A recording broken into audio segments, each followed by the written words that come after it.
ये गोविंद भगवान की जय। ये तीन बातें बहुत महंगी हो गई हैं, इसलिए तीन बातें बहुत सस्ती हैं। आइए समझते हैं कौन सी बातें महंगी हुई और कौन सी बातें सस्ती हो गई हैं। शिक्षा, न्याय और चिकित्सा, ये तीन बातें बहुत महंगी हो गई।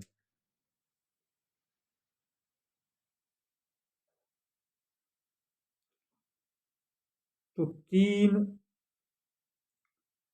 अधिक सस्ती हो गई। ईमानदारी, अहिंसा और चरित्र, ये तीन चीजें बहुत सस्ती। इनसे महंगी तो सब्जी है। चरित्र की अब कोई वैल्यू नहीं। आप चरित्रवान हो,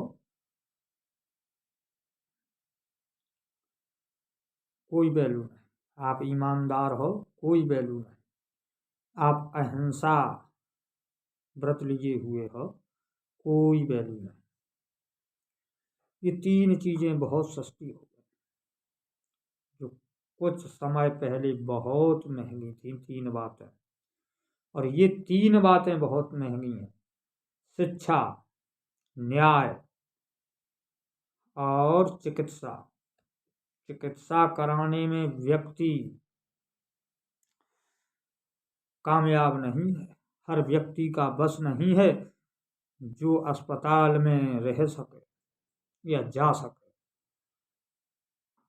हर व्यक्ति की गति नहीं है जो अपनी संतान को शिक्षा दिला सके। सादा शिक्षा तो सबके लिए है, ऊंची शिक्षा दिलाना चाहे उसके लिए उसे धन की आवश्यकता है, बहुत महंगी शिक्षा। और न्याय, न्याय दिलाने के लिए व्यक्ति को धन चाहिए, अन्यथा वो न्याय मांगता ही रह जाएगा। बहुत महंगी।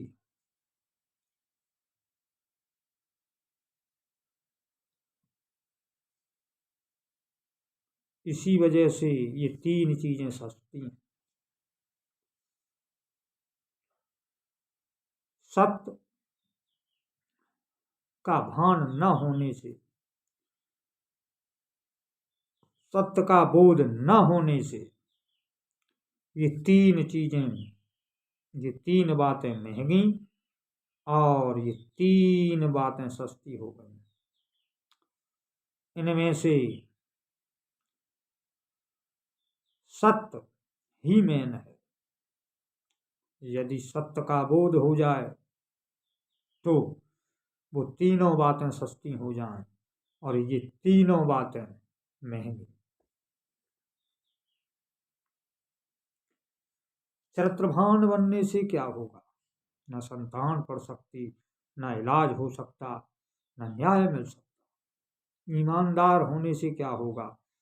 न संतान पढ़ेगी, न चिकित्सा होगी, न न्याय मिलेगा। अहिंसा व्रत लेने से क्या होगा?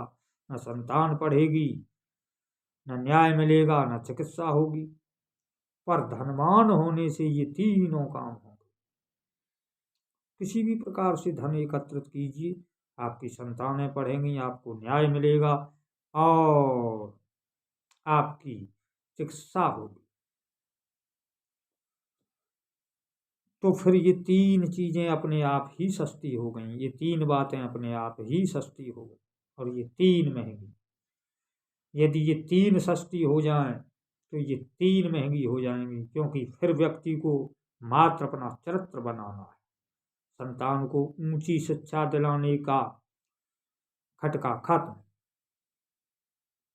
और फिर व्यक्ति को अपना ईमान सही करना है, क्योंकि चिकित्सा के विषय में उसका चिंतन खत्म। फिर व्यक्ति को अहिंसा व्रत धारण करना है, क्योंकि न्याय मांगने के लिए उसकी चिंता खत्म।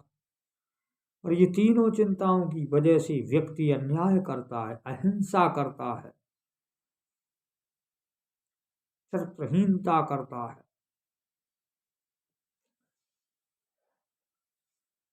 यही विशेष जानने के योग्य है कि सत्य की हानि होने से, सत्य का बोध न होने की वजह से यह सब स्थिति आई हुई है। यदि सत्य का बोध हो तो फिर यह स्थिति होने वाली नहीं। ऊंची शिक्षा पाने के बाद में जो चिकित्सा करने वाले वैद्य हैं, डॉक्टर हैं, वो कसाई का कार्य कर रहे हैं। उनके अंदर दया नष्ट हो चुकी, क्योंकि सत्य का बोध नहीं है कि ये सब यहीं पड़ा रह जाएगा। किसके लिए कमा रहा है, किन के लिए छोड़ जाएगा, कौन तेरा और कौन पराया है। तो जिस विद्या को जानता है उस विद्या की विशेषता का तू अपमान कर रहा है। उस विद्या के द्वारा जो तू धन कमा रहा है, तू जिन्हें दे जाएगा, क्या वो तेरे अपने होंगे या कोई पराया भी है? ऐसा नहीं है, क्योंकि सत्य का बोध न होने से यह स्थिति आई हुई है। इसलिए जागिए और सत्य से परिचय कीजिए। सत्य है, सत्य ही था, सत्य ही रहे। सत्य के अतिरिक्त न कोई था, न कोई है, न कोई रहेगा। मृत्यु सत्य है, जन्म सत्य है,